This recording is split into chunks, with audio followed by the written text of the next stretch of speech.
Hi, this is Madeleine from Sonic Bloom. We're going to explore the new raw audio effect for Ableton Live 12 in this video. It's a coloring and saturation tool to add warmth and character to your single sounds, buzzers, or even the main output. You can use up to 3 saturation stages in series, parallel, or even mid-side or multiband configurations. Raw features a large modulation matrix, a separate compressor section, and sophisticated feedback routing. Now let's first check out some of the presets that come with Live 12 for Raw, before we dive into all the parameters this amazing new audio effect has to offer.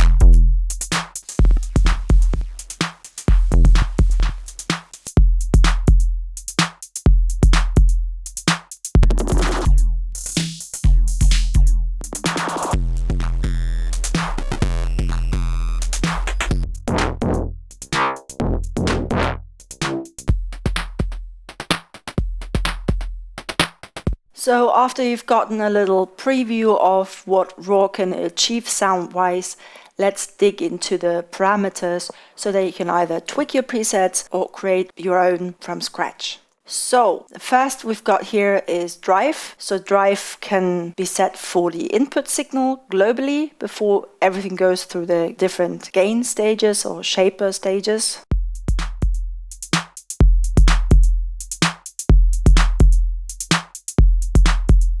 Then next we've got tone, where with positive values, high frequencies are boosted and the low frequencies are attenuated. And so as you can hear here, and then with negative values, it's the other way around. Right, you can hear that the lows here are boosted and the high frequencies are lowered. Here you can set the low shelf filter for the tone control.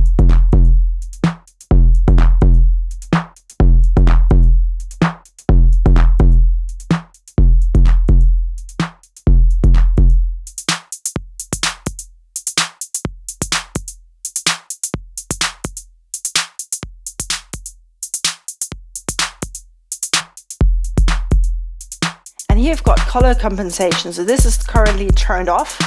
But if it's turned on, then a mirrored version of the same filter is applied to the output. So that means when it's active, the positive values are lowered before the shaper, and then afterwards boosted again, so that the distortion mostly affects the higher frequencies.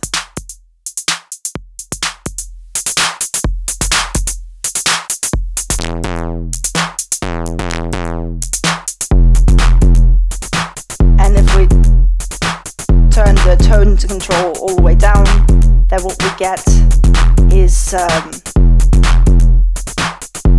the opposite, so the lower frequencies are more distorted.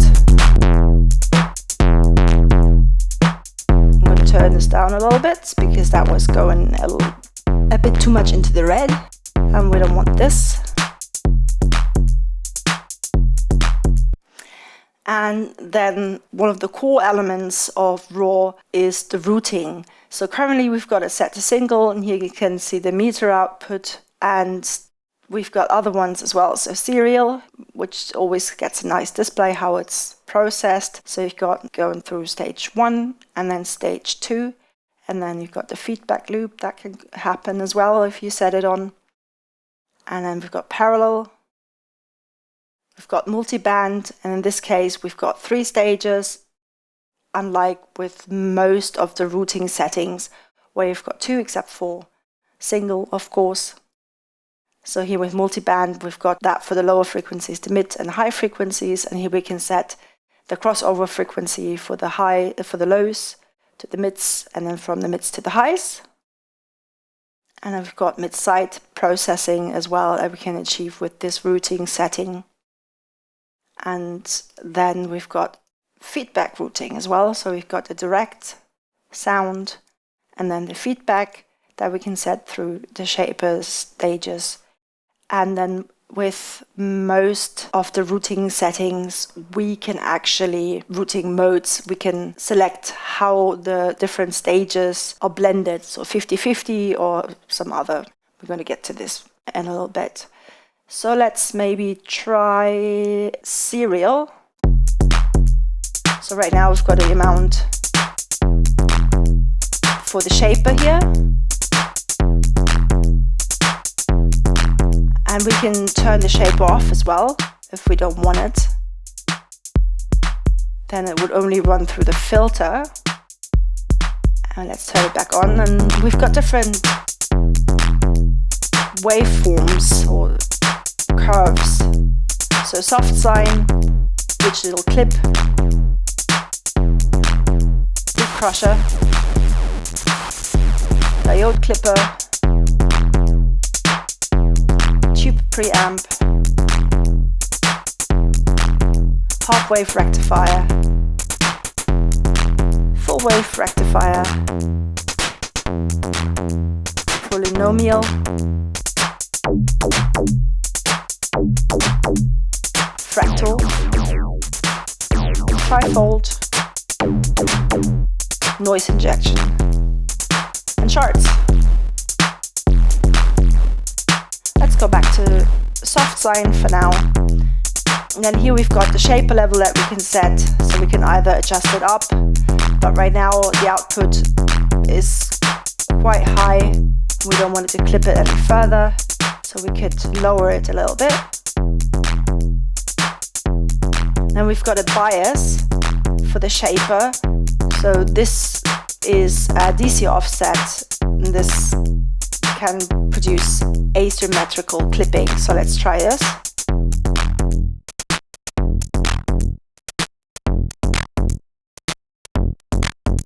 So this sounds quite gated this way.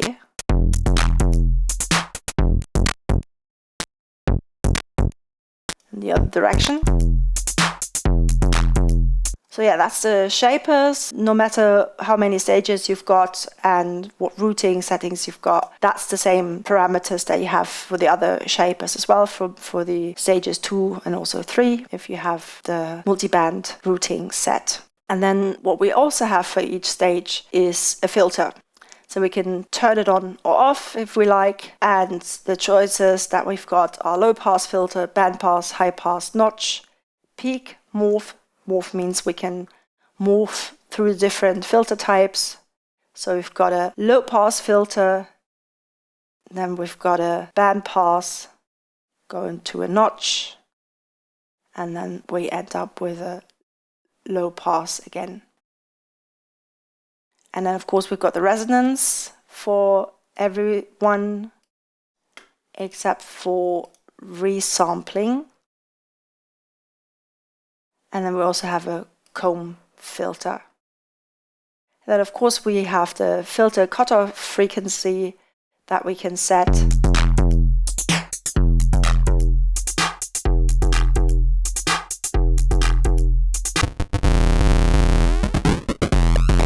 So these two are the most extreme. So if you want extreme sounds, those two filters are amazing.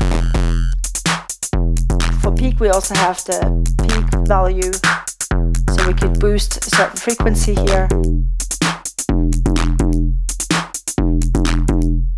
And then here we can determine where the filter is applied. So either post shaper, so after the input, the audio runs through the shaper, which is the default, or before the shaper, which is the presetting.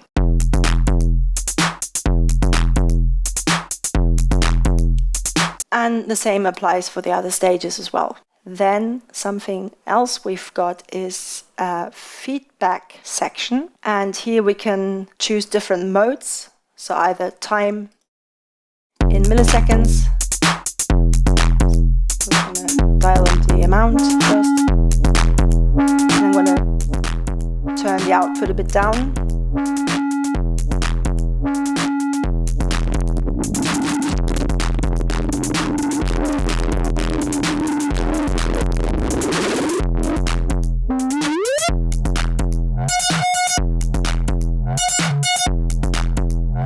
synced to Life's tempo, note measures.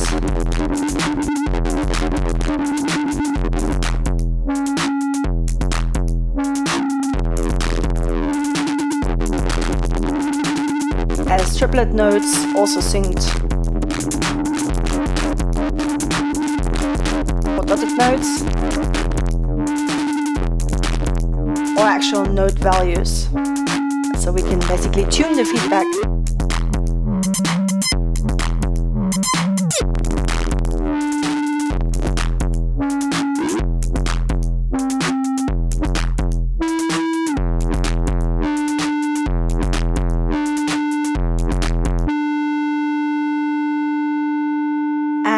And with the feedback, we actually have a feedback gate. So this is currently turned on. So that makes sure that once there's no input signal anymore, that the feedback is silenced. As you could hear, it's not instantaneous, so there's still kind of like a little runoff, but let's turn this off and then listen what the difference is.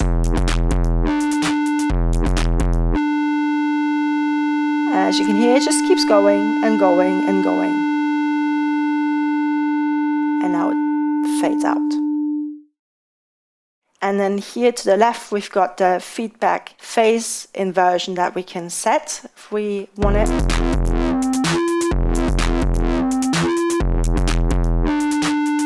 So you can hear that sound-wise quite different.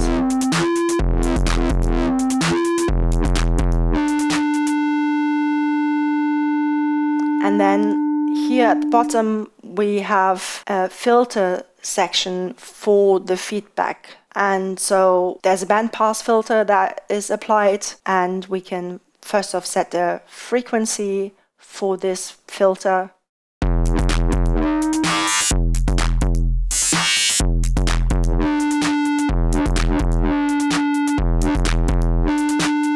And also the bandwidth.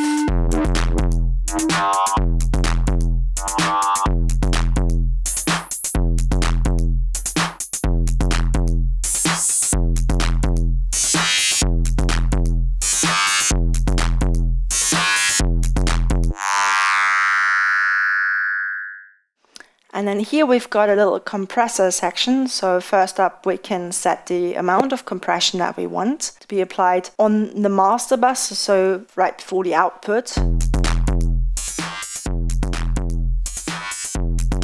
And then here we've got a sidechain high pass filter that can be activated. So if you want to have less gain reduction for the lower frequencies, so that the lower frequencies shine through, you can keep this on, otherwise you can turn it off. So here you can hear that the lower frequencies are compressed more as well, compared to this now. And then of course we got the output gain that we can set, which is definitely very useful, because if you set a lot of percentage in the shaper amounts, you already get a lot higher level. And then last but not least, here we've got the dry wet, so we can decide if we still want to have the original signal coming through dry, or if everything should be processed and we only get the raw output.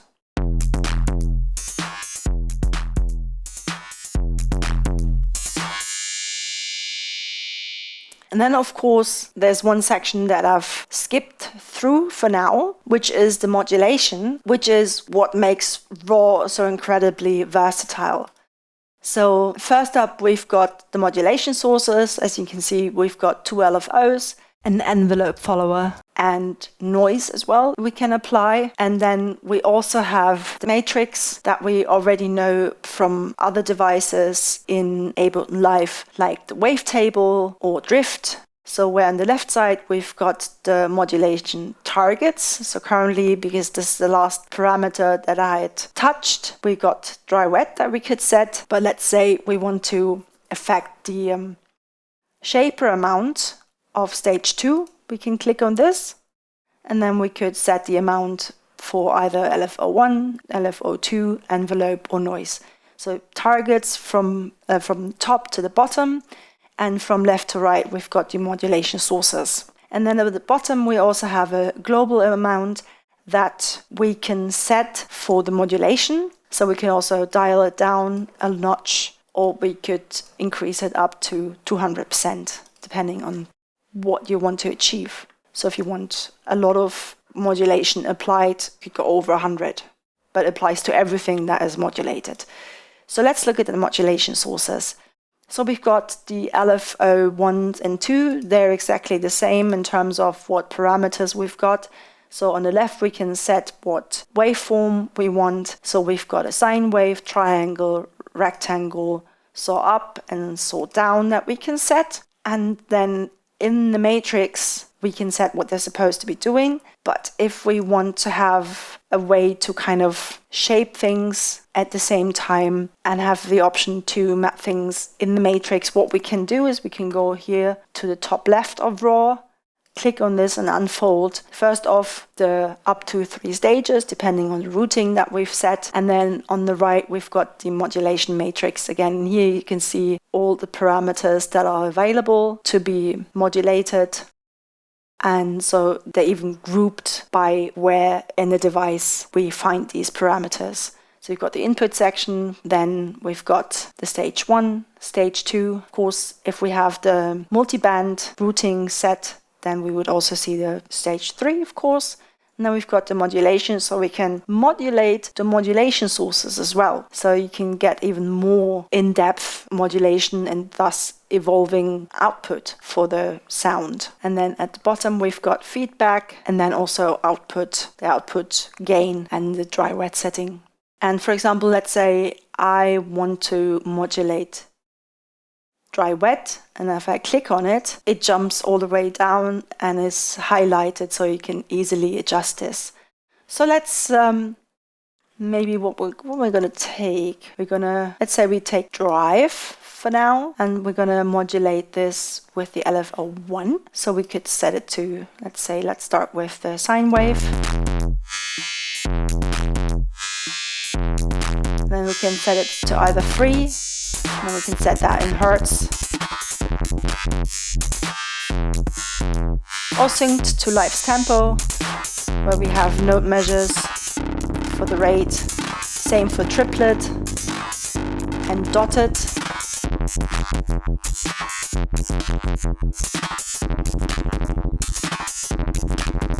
And then we've got 16th notes as well.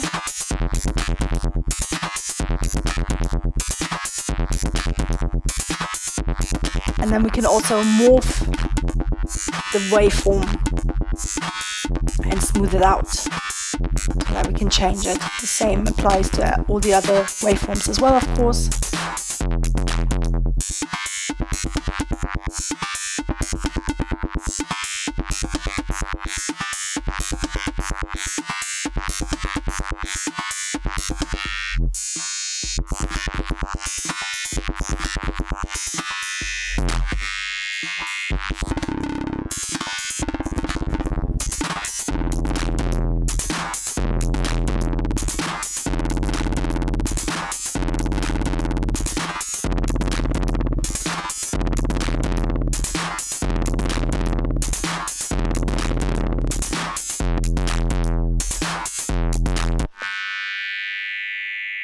LFO2 has the exact same parameters that we can set.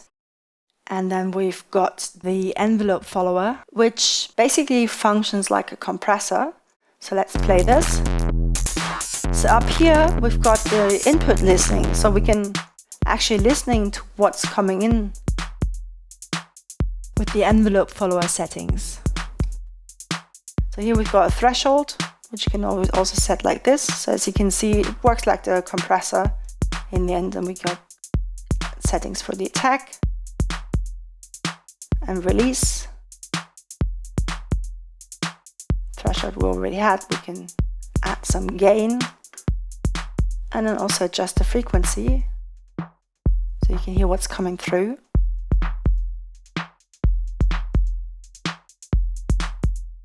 So basically this is an envelope follower. But envelope followers are just exactly how a compressor works as well. And then we've got the filter width.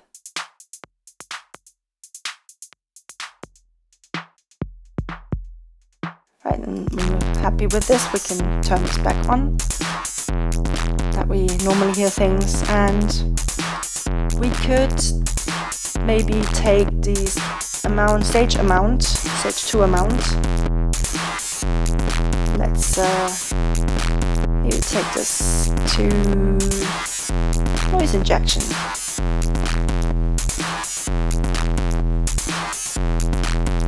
And then we could click on amount again, and we could use the envelope follower.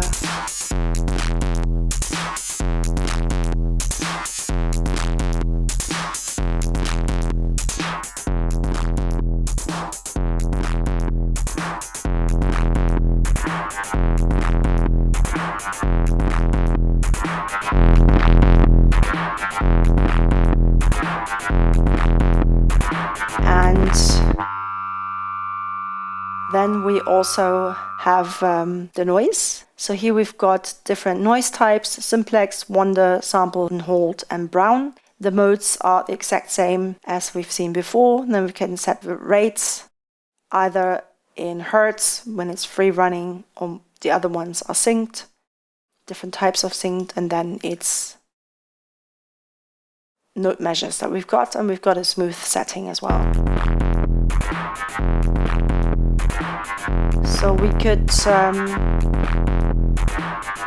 maybe map this to the frequency of the stage 2.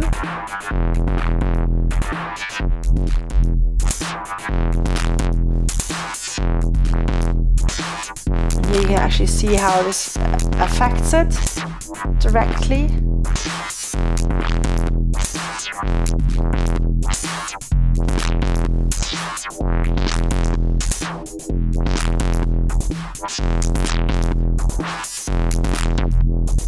Okay, well that's basically all the parameters. So now let's have a little bit of fun. Let's take this. So we got blend. Maybe take this one. And we've got the shaper amount. Maybe change the shaper maybe to fractal.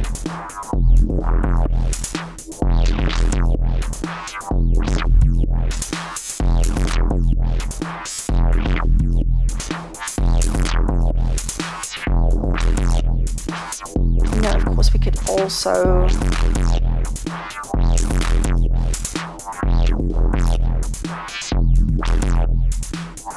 modulate the sync rate.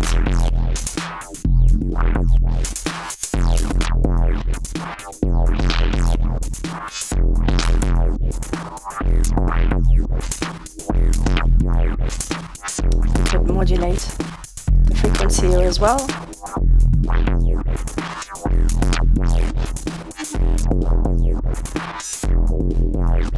Maybe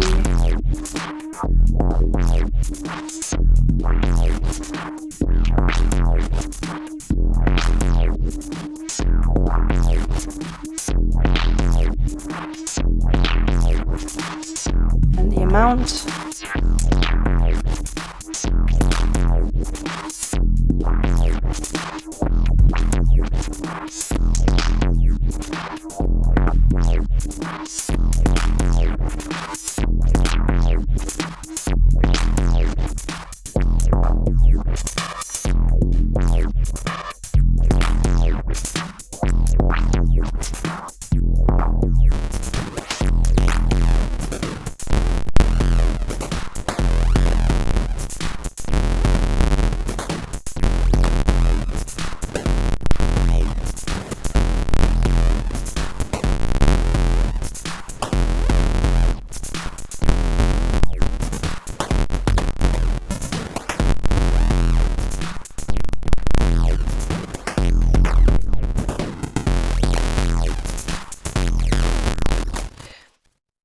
Yeah, so that is raw. Lots and lots that you can do with it. Especially once you start really using the modulation matrix, you can get so many different sound results with this. Well, I hope you found this useful. Don't forget to like, share, and subscribe if you did. And I'll see you next time. Until then, bye!